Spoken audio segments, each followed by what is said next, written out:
ज्ञानियों को ये कभी भाव नहीं आता कि अब क्या होगा, उन्हें भविष्य की चिंताएं नहीं होती हैं, अब क्या होगा। कई बार बनारसी दास जी ने इस प्रसंग में एक काव्य लिखा है कि जिनके सुमत जागी भोग सो भये बैरागी, परिसंग त्यागी जे पुरुष त्रिभुवन में, रागादिक भावन सो जिनकी रहन न्यारी, जे कबहू मगन रहे धाम धन में, जे सदैवी आप को विचारे सरी वांग शुद्ध, जिनके विकल्यता न व्यापे कहूं मन में, ते ही मोक्ष मार्ग के साधक कहावे जीव, भावे रहे मंदिर में भावे रहे वन में। है ज्ञानी मंदिर, मंदिर को भी हिंदी साहित्य में घर कहते हैं। ज्ञानी घर में रहे तो क्या और जंगल में रहे तो क्या, क्या फर्क पड़ता है बताओ। क्यों कि उनके अंदर में कोई अपराध है ही नहीं। अब ज्ञानियों का अगर इन्होंने अमृतचंद आचार्य देव में लिखा है कि समस्त परकीय भावों का परिहार करके, तो परकीय भाव माने मिथ्यात्व संबंधी भाव। आप देखो टीका में, समस्त परकीय भावों का परिहार करके मोह राग द्वेष आदि के जो अज्ञान संबंधी जो भाव हैं उनका परिहार। तो उनका परिहार क्या, देखो राग का परिहार होगा तो जिसके निमित्त से जो राग भाव होता है उसमें पकड़ करनी नहीं होती।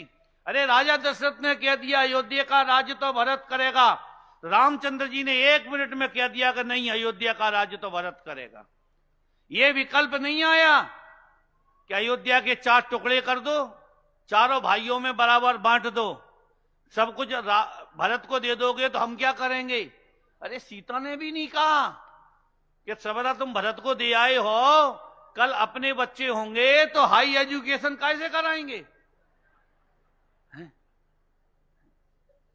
क्यों, मैंने पद्म पुराण इतनी बार पढ़ा है, मेरे को कहीं ये प्रसंग देखने को नहीं मिला कि राम के साथ जब सीता जंगल में गई तो संजा के लिए टिफिन ले गई हो या एक बिस्लरी की बोतल पकड़ी हो उन्होंने।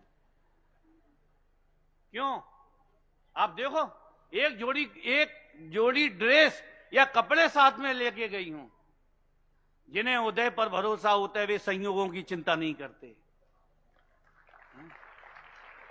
हमको उदय पे भरोसा नहीं है इसलिए संयोगों के हम पीछे भागते हैं। और राम के अंदर में भी इतना तीव्र मोह नहीं था। क्या कहा कि हम इनको अयोध्या पूरी दे देंगे तो हमारा क्या होगा। अरे हर जीव का उदय, उदय से मिलने वाले संयोग, बोलो सब सुनिश्चित है कि नहीं। कितनी प्यारी प्यारी इसमें पंक्तियां हैं। समस्त परकीय भावों का परिहार, उनको बंध नहीं होता, मिथ्यात्व संबंधी बंध नहीं होता, अनंत संसार का बंध नहीं होता। आप विचार करके तो देखो